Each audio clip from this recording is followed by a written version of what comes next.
売りだな。抑えておけ。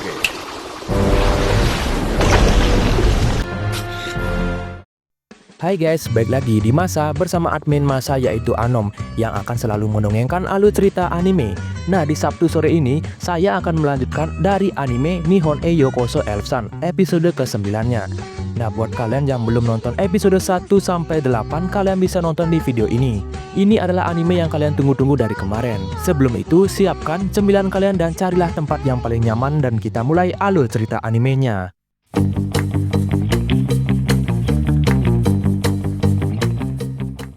Kitase yang baru selesai dari liburan penginapan pemandian air panas bersama yang lainnya, ternyata Kitase masih mengingat kejadian ketika Mari mencium jidatnya cuy. Waduh.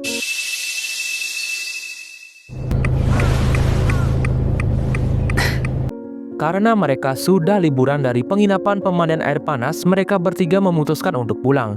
Ya karena Kitase ini memutuskan untuk liburan 1 hari saja cuy. Jadi mereka pun langsung pulang ketika sudah sore. Tapi di sini Widra sedikit kesal kepada Kitase karena Kitase selalu memperhatikan Mari, tidak dengan Widra yang selalu dicuekin. Dicuekin yang dimaksud adalah Widra itu nggak diajak sama sekali sama Kitase untuk menyelidiki labirin bawah tanah yang Kitase temui. Yang ternyata Widra sudah menunggu Kitase untuk Kitase mengajak dirinya untuk ikut bareng menyelidiki labirin kuno itu.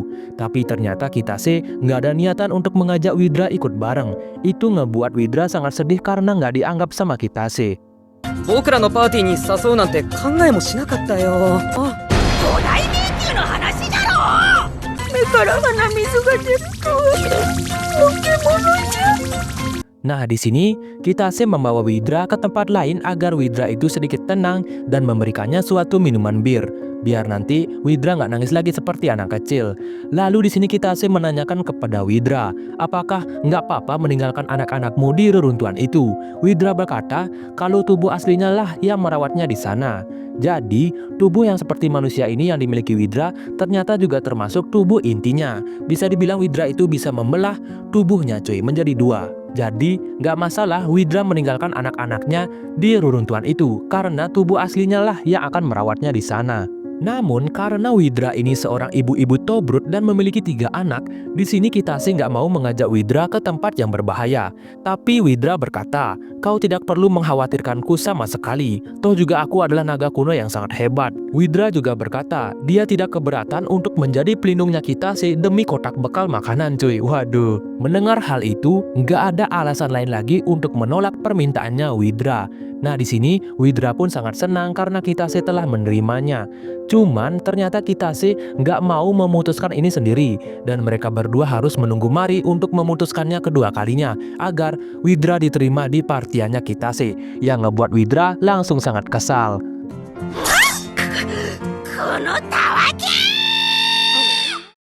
Nah keesokan harinya mereka bertiga kembali ke dunia fantasi. Dan terlihat di hari ini Widra sangat senang karena kini dia telah diterima menjadi partiannya Kitase. 気分がいいの。 Lalu Widra berkata, cepatlah bawa aku ke guild penyihir yang ada di negerinya Mari. Ya memang tujuan mereka ada di sana hari ini. Tapi sebelum nyampe di sana, Kitase berkata kepada Widra, sembunyikanlah dulu tandukmu dan ekor nagamu agar nantinya nggak menjadi heboh. Walaupun sedikit merepotkan, cuman Widra nggak ada alasan untuk menolak dan langsung menyembunyikan ekor dan tanduknya cuy. これでよいか？ Setelah semua itu, mereka bertiga pun melanjutkan perjalanan mereka. Cuman tiba-tiba mereka dihadang oleh kemunculannya Zero yang ada di sana. Ternyata Mari telah mengenal Zero. Zero merupakan salah satu penyihir kelas atas yang ada di negerinya Mari. Mari menyuruh Kitase untuk berhati-hati dengan pria itu. Widra berkata, cih, dia hanyalah serangga kecil, ucap Widra sang naga legenda, anjay. Nah, di sini Kitase bertanya kepada Zero, ada keperluan apa Zero mencari dirinya? Zero hanya melontarkan beberapa pertanyaan kepada Kitase, yaitu yang pertama dia berkata, kau terkadang suka menghilang kemana? Tapi saat malam hawa keberadaanmu menghilang. Dan kau kemarin masuk ke dalam reruntuhan yang ada di sana waktu itu. Orang biasa tidak akan bisa menghilangkan hawa keberadaan mereka.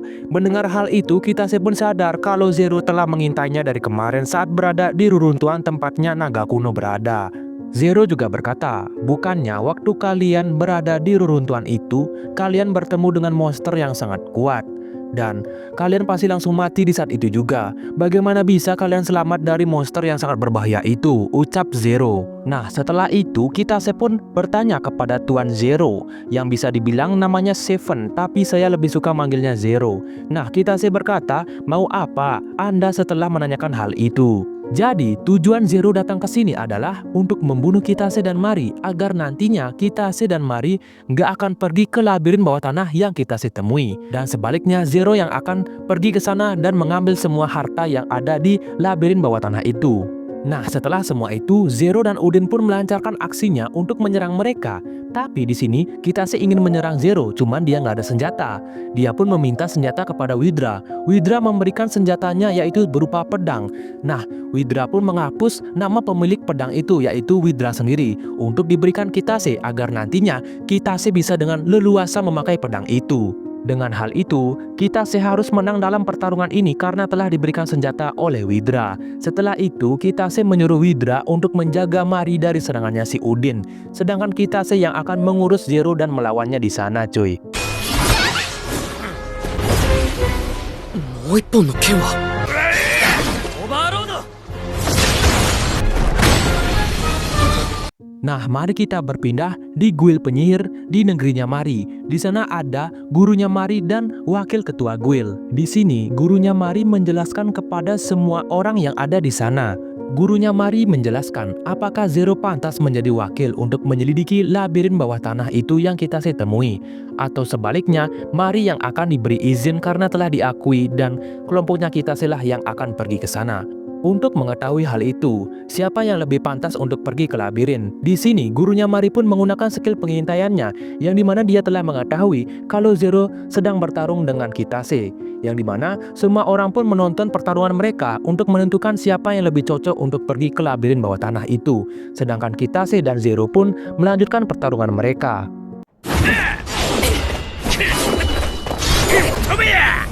Phantom. まだ早いよ。 Sedangkan Mari dan Widra sedang disekap oleh Udin dan dipasanglah penghalang untuk mereka berdua. Cuma di sini Widra nggak masang perisai sama sekali untuk melindungi mereka berdua. Itu ngebuat Mari sedikit kesal kepada Widra. Katanya Widra ingin menjadi pelindung untuk kelompok kami. Kenapa Widra nggak masang perisai sama sekali untuk melindungi Mari? Nah, si Udin yang melihat Widra, dia menganggap kalau Widra itu adalah wanita biasa yang sangat lemah. Lalu si Udin pun berniat untuk menyerang mereka berdua menggunakan sihirnya. Yang ternyata, sihirnya si Udin ini selain bisa memasang penghalang, dia juga bisa memanggil arwah monster, cuy. Dan berniat untuk menyerang Widra dan Mari. Si Udin pun merasa udah menang karena hanya sedikit orang saja yang bisa memanggil arwah monster yang sangat besar itu. Nah, si Udin pun langsung melancarkan serangannya. Ketika Widra dan Mari hendak diserang oleh monster itu, di sini Widra terpaksa mengeluarkan sosok aslinya, yaitu seorang naga kuno yang sangat melegenda. Nah, ketika Widra berubah dan hendak melawan si Udin, di sini si Udin pun yang melihat Widra sosok naga yang sangat melegenda, dia menjadi ketar-ketir melihatnya, cuy. Ya, うるさいやつだよ。あいつらの魂を食らって差し上げなさい。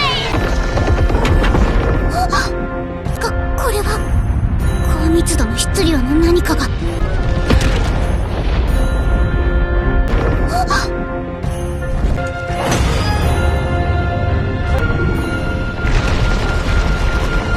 Mampus kau Udin, petatang petenteng sih. Sekarang giliran ditantang jadi kena mental ya kan. Si Udin yang nggak bisa ngapa-ngapain lagi, dia pun nggak ada niatan lagi untuk menyerang Widra dan Mari. Sedangkan Kitase dan Zero pun melanjutkan pertarungan mereka. Terlihat di sini, Kitase dibuat kewalahan oleh Zero, coy. Oh, Shimaika!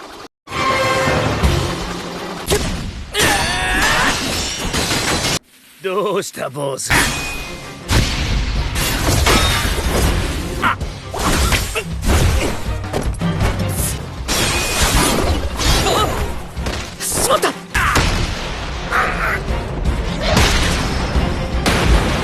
Nah, ketika Zero melihat Widra, dia sangat kaget karena Widra merupakan sosok naga legenda yang sangat menakutkan. Lalu muncullah Kitase untuk menantang kembali Zero. Nah, Zero di sini berkata kepada Kitase, kalau skill yang dimiliki Zero bukan sembarang skill, hanya milikku, sebuah kemampuan ilahi yang hanya diberikan kepadaku oleh Tuhan, ucap Zero cuy. Lalu Kitase menjawab, percuma dong kalau skill yang sangat luar biasa dipakai untuk menindas seseorang.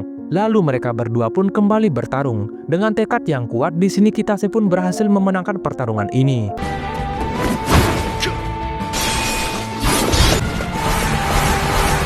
Kudaran.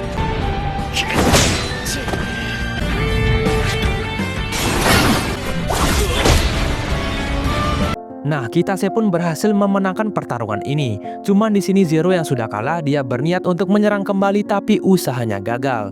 Nah, kali ini Kitase berhasil mengalahkan Zero, yaitu seorang penyihir kelas atas. Sedangkan semua orang yang berada di guild penyihir termasuk gurunya Mari, kini telah mengakui Kitase sebagai orang yang sangat kuat dan berhak untuk memasuki labirin yang ia temui bersama Mari. Dan Kitase juga diakui sebagai orang yang sangat kuat karena berhasil mengalahkan Zero, yaitu seorang penyihir kelas atas.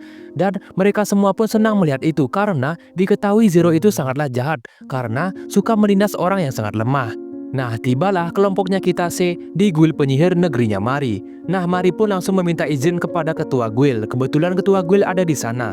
Nah, tanpa basa-basi, ketua guild pun langsung mengizinkan Mari untuk ikut bareng bersama Kitase memasuki labirin yang Kitase temui. Mari pun sedikit heran kenapa bisa tiba-tiba diterima secepat itu. Lalu gurunya Mari pun datang. Itu ngebuat Mari sangat senang dan beranggapan kalau gurunya lah yang telah menyebabkan dia diberi izin dengan cepat. Kitase lalu berkata, oh ini ternyata gurunya Mari, cantik juga ya, tobrut pula. Nah, yang ternyata ketua guild itu sudah dekat bersama Widra sejak dulu. Yang terlihat mereka sangat akrab cuy. Lalu ketua guild berkata, apakah kamu tertarik dengan anak-anak ini Widra?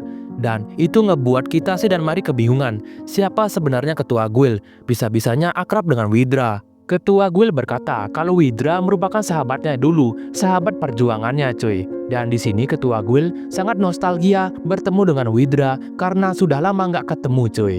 Lalu ketua guild berkata kepada Widra, biar aku saja yang mengurus urusannya si Zero dan Udin karena aku telah mempenjarakan mereka berdua. Sedangkan Widra disuruh untuk menjaga Kitase dan Mari.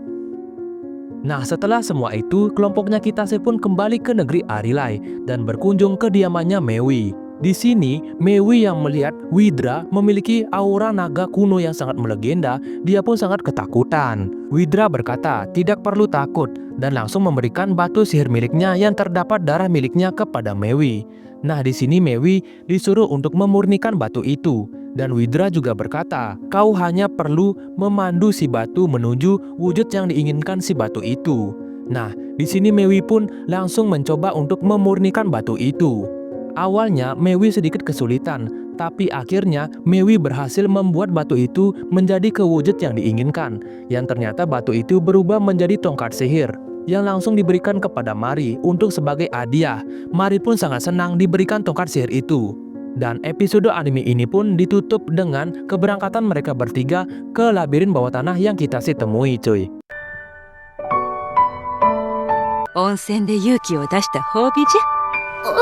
そして本格的な探索が始まった。 Nah, itulah dia alur cerita anime episode 9 dari anime Nihon e Yokoso Elsam.